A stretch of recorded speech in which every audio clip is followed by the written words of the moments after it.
Next is, do you guys have any tips to stop staring at breasts while talking to women?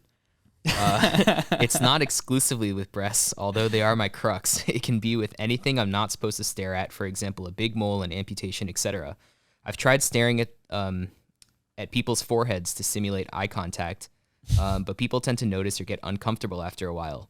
I just want to make people comfortable around me. Also, any tips on how to salvage an interaction after they've realized you've stared at something you're not supposed to stare at? Oh, man.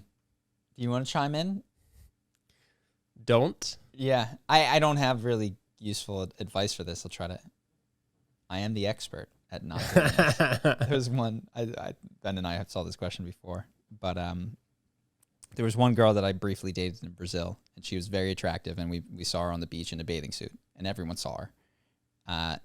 And, I went over, threw the football, started playing. She and I had a brief period of dating, and one of the things that she told me was, the reason that I liked you is because you didn't check me out on the beach, which I laughed at because I definitely did. So I suppose the answer is, when you're talking to someone, look them in the eye. Like, you look them in the eye and be committed to that. It's a funny question. I don't know. Like, just don't do the other thing. It's like when someone puts their wallet out on the table and I want to take it because they went to the bathroom. How do I not take it? I think the problem is that this is a momentary lapse. It can be a quick glance. Well, you're allowed momentary lapses. I don't think anyone's. I mean, it sounds like the don't problem stare. is Staring is more in your conscious control. Yeah. I think if you ask most women who are well endowed with breasts, they'll tell you that momentary glances happen all the time. Yeah. I think the uncomfortable thing that occurs is people lock eyes with their titties and then don't break eye contact. And that's when it becomes very uncomfortable. Yeah. So I imagine based on this question, it's not over the course of a 10-minute conversation, I got caught glancing for 1 second. I think I have a staring problem. So what do you do when you have a staring problem? Yeah, unfortunately, that's not something I've ever had to overcome. I guess I did when I was much younger, but the answer was like, just don't look down. Willpower. Just don't look down. I didn't have anything beyond that. It was just...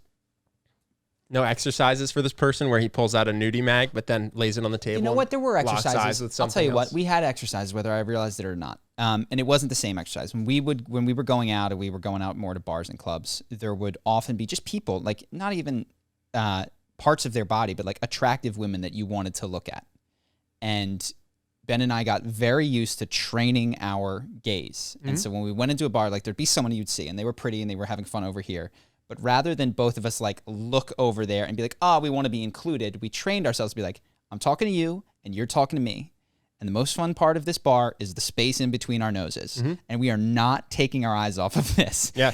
I think people might laugh at this question, but actually you raise a good point. Just people do this all the time and screw themselves up all the time in other areas. Because if you're standing at a bar with a friend and you guys are both shoulder to shoulder staring at a pack of women and you're not looking at each other. Makes it sound like they're roving. That's what I'm saying. Well, that's what you're treating it like. You're treating it like you're a hunter.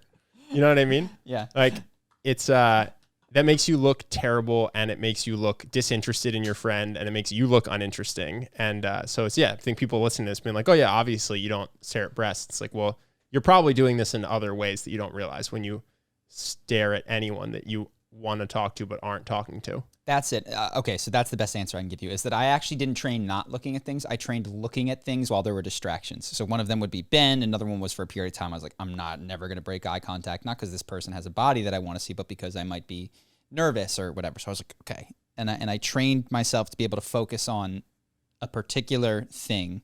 And then I just shifted that to, I'm just going to look this person in the eyes. It's funny. Apparently humans aren't good at not doing things. So anytime you have a habit you want to break, you're supposed to replace it with another habit. So you can't, if you tell your brain, don't stare at this thing, that's not very useful. But if you tell your brain, stare at Charlie's eyes, that's an instruction that your brain can follow. So we came to a useful answer in the end. Here we go. We got our way there. This guy's going to write in and just be like, that was completely unhelpful. I still have the exact same problem. Last one I have is, I've been struggling with low motivation and energy as well as extreme insomnia. My psychiatrist recommended antipsychotic medication, but I also feel like these things are just putting a plaster on my issues. I'd rather try and find and solve the root of why I am the way I am. I've been looking into the potential of psychedelic therapy to help me with that, but I don't know much about it. What kinds of psychedelic therapies do you think might help with my situation in particular? Got it. I would start by saying it's pretty solid to listen to your mental health advisor. I'm literally doing a video on Pete Davidson right now, and he swears by his medication. So it's not that ever using medication for any period of time is bad. Mm-hmm. Maybe once you've been on it for a while and you feel like it's the right time, you can work with somebody to get off of it. But yeah, if you're in a bad way with your mental health and you're working with a therapist and the therapist has recommended that you go on something, please don't ignore that person because of a podcast would be my first piece of advice. Mm-hmm.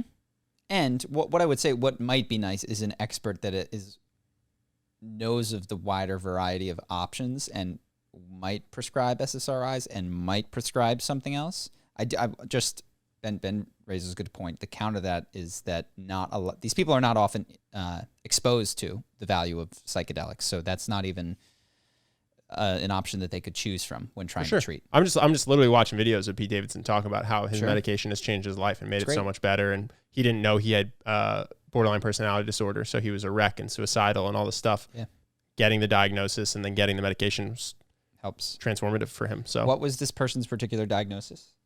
That they have low motivation all the time and are an insomniac. You know me, I always want to give psychedelics a go. But what I would say is for low motivation, Personal Power 2 by Tony Robbins. I know that this is not, it's close to the core. It's definitely not the core, but it's really good for motivation and goal setting. If you find that doesn't stick, it's the best program that I know that is non-therapeutic in nature. If you're in a major city, also try to find, like, if you're going to go, because we're going into psychedelics without having necessarily like massive amounts of mental health issues. But if you want a mental health professional and you want psychedelics, you could go to a university and try to see if they're doing any trials. You could sign up. Also, go to Mind MAPS. Med. There's what's Dylan's called? Mind Bloom. Mind Bloom. There's so Mind Med. Yeah, so Mind Bloom does ketamine. It's telemedicine. You work with a licensed therapists and psychologists, I think. But the other thing is you go to MAPS and see if they're doing clinical trials, because they are running experiments right now where people are getting psilocybin or MDMA or things like that under the watch of doctors, but you just have to be doing it in a trial. Yeah. So there are ways you can do this above board. Yeah. But for you, I would say, again, the more what are the contraindications, which is basically things that could go wrong, the more gentle you want to go or even say no. But so I wouldn't advise like ayahuasca or to start or anything like that. But MDMA, microdosing psilocybin, I don't want you to treat me like the commercial on the TV that says, ask your doctor for, because I think it's best to speak to someone with a breadth of knowledge, tell them what's going on, and then have them suggest a course that is customized to your situation. But those would be ones that are gentle and come to mind if you do go the psychedelic. MDMA is not even a psychedelic. So yeah, that's what I would think about. I was also just thinking, to our previous question, I realized I've trained myself not to look at a lot of things. There's guys that drive past in fancy sports cars, and I will not look because I've trained myself to be like, no, I'm not going to give it to you, bro. Not going to validate the I person. see you nodding over. Do you do that too, Justin? Same with motorcycles. Yeah, I'm like, the loud dude who drives by in the hydraulics on 2nd Street. I'll walk right past. And look, everyone else might give you what you want, but if I could sign us all up to just ignore you, I fucking would. God, all those cards would go away so fast if I could send that message out to the world. So yeah, I guess I often train not looking at things that might grab your eye. Hope that you guys enjoyed that clip. If you want to see more like this and have us do more podcasts, we are 100% funded by our generous patrons. And if you'd like to contribute, there's a link in the description, and we'll have one pop up on the screen right here so that we can do more podcasts where we have fun conversations and hopefully some deep ones like this. Either way, hope that you enjoyed the video, and I will see you in the next one.